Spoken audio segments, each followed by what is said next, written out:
there's something potentially very wrong with this.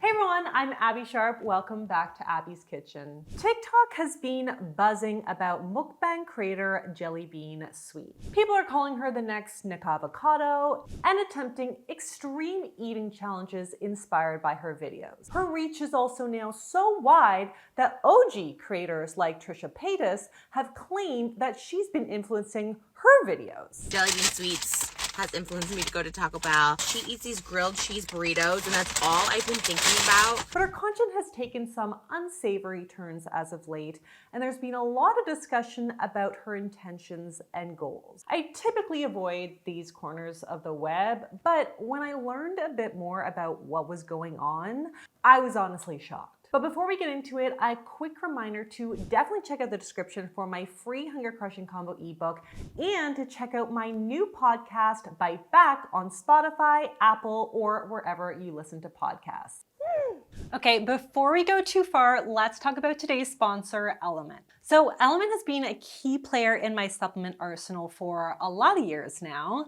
It definitely helped me get through breastfeeding, summer tennis sessions, travel days, hangovers, and a lot more. Now, I actually first learned about it from my sports RD colleagues who swear by Element specifically because it's got a science-backed electrolyte ratio of 1,000 milligrams sodium, 200 milligrams potassium, and 60 milligrams magnesium with no colors, sugars, or fillers. Electrolytes really have so many important roles in the body, from regulating nerve impulses, hormones, nutrient absorption, and fluid balance. They have a bunch of flavors, and I would say like the mango chili is probably my year-round fave, but they also have their limited time chocolate medley returning October 22nd, which includes chocolate raspberry, chocolate mint, and chocolate chai. And these are actually designed to be enjoyed hot, so you can add them to your latte or hot cocoa if you like that kind of sweet and salty flavor combo. It is so good.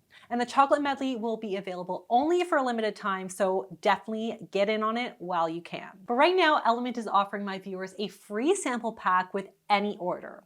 So that's 8 single serving packets free with any Element order. And this is a really great way to try all 8 flavors or share Element with a salty friend. Also, Element offers a no questions asked refund on all orders if you don't love it. So go to drinkelement.com/Abbey Sharp, and remember this offer is only available through my link. So go to drinklmnt.com/Abbey Sharp.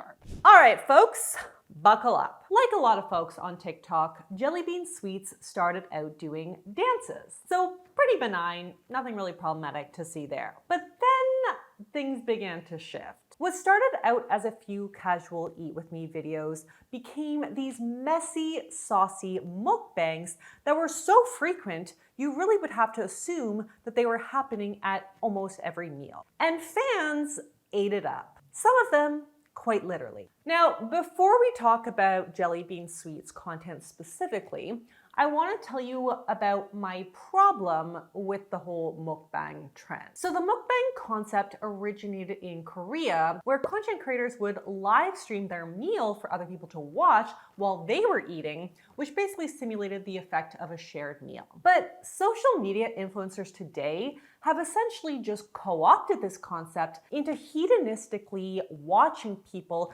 essentially binge eat massive amounts of quote-unquote junk food for fun. So we're talking about troughs of fried chicken and noodles, or a McDonald's order that would typically be enough for a full family. Now I want to make it super duper clear that of course it is normal to eat all of these types of food. But this is not normal eating behavior. And I've actually talked about this previously, but I do feel strongly that mukbangs often normalize disordered binge eating behaviors, and ironically, may also reinforce restrictive EDs as well. So research actually does suggest that watching mukbangs may be used to satisfy people's desire for eating, forbidden foods without actually eating them. And it's for the same reason why a lot of folks with anorexia or restrictive EDs love to cook or bake for others, but they don't actually eat the food themselves. Been there, done that, do not recommend. And I thought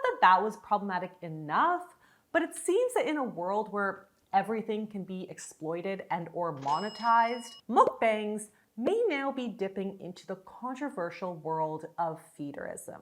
And this is where Jelly Bean Sweets comes in. If you've watched a Jelly Bean Sweets mukbang, you will recognize her signature eating style. Chaotically fast, lots and lots of sauce, and big, messy bites. It definitely follows a pattern that a lot of folks online have speculated is created to serve the controversial feeder community. Now, I've briefly touched on feederism before, but in case you didn't see it, feederism is a type of sexual fetish where one person derives pleasure from feeding another person, often with the goal of weight gain. And this is more than a fat fetish or a preference for a particular body type, because you have a partner coercing another to gain an excessive amount of weight. In some extreme forms of feederism, the goal may be to immobilize the feedee to create a sense of dependency and full physical control over them.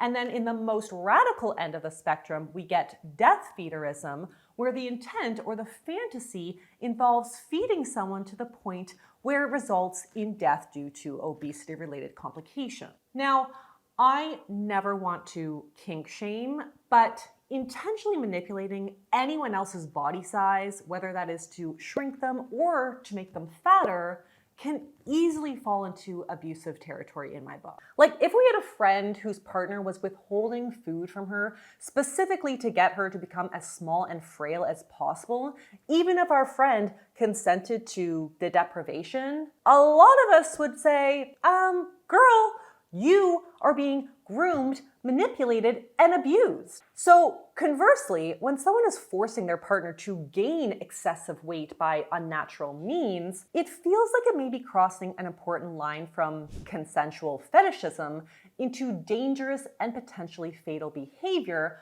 with complete disregard for the well-being of the person being fed. Now, a lot of people online have tried to expose Jelly Bean Sweets for posting feeder content, and many people have shared these kind of before and after images of her weight to prove that she's going down a dark path. You guys know that I don't talk about people's weight here. I only discuss problematic behavior. So excuse the pun, but I am not going to feed into that today. I also probably wouldn't make a whole video about what an individual privately decides to do behind closed doors, even though I do think that feederism often can be exploitive, abusive, and dangerous to the feedee involved. But much of my job here has become discussing the ethics of sharing problematic food and nutrition content on public platforms to influence young, impressionable people. If you guys know my content, you know I talk a lot about the public health dangers of promoting these behaviors en masse. And no different than me calling out restrictive eating content because of the health repercussions associated with intentionally undernourishing your body, I am going to call out these extreme presentations of binging and forcefully overeating. I actually talked about the rise in pro-ED content recently with a focus on restrictive eating videos, but this is also pro-ED content. Let me remind you that one of the DSM's leading criterion for binge eating disorder is eating in a discrete period of time, like within any 2-hour period, an amount of food that is definitely larger than most people would eat in a similar period of time under similar circumstances. Mukbangers like Jelly Bean Sweets are barely chewing before taking additional bites. That is not normal eating.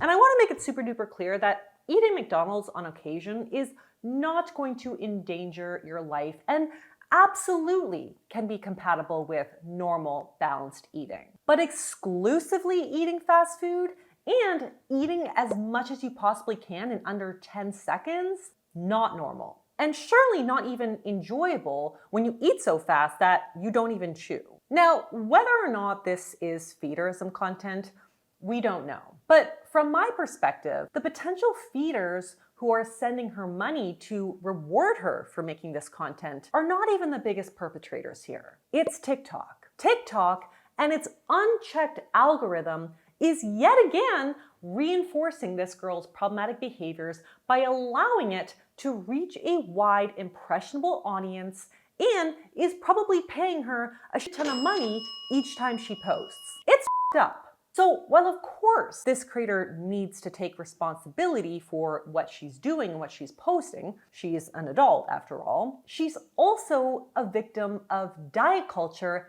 and also of an industry, the social media creator industry, that often rewards destructive behaviors. So if Liv Schmidt can get banned, and trust me, I am so glad that she did, that was really the least that TikTok could do, TikTok should also step up to consider the ways in which mukbang content is equally damaging and how they are playing a role in this individual's demise by letting her monetize disordered behaviors. And if Jelly Bean Sweet sees this, I want her to know that I actually want what is best for her.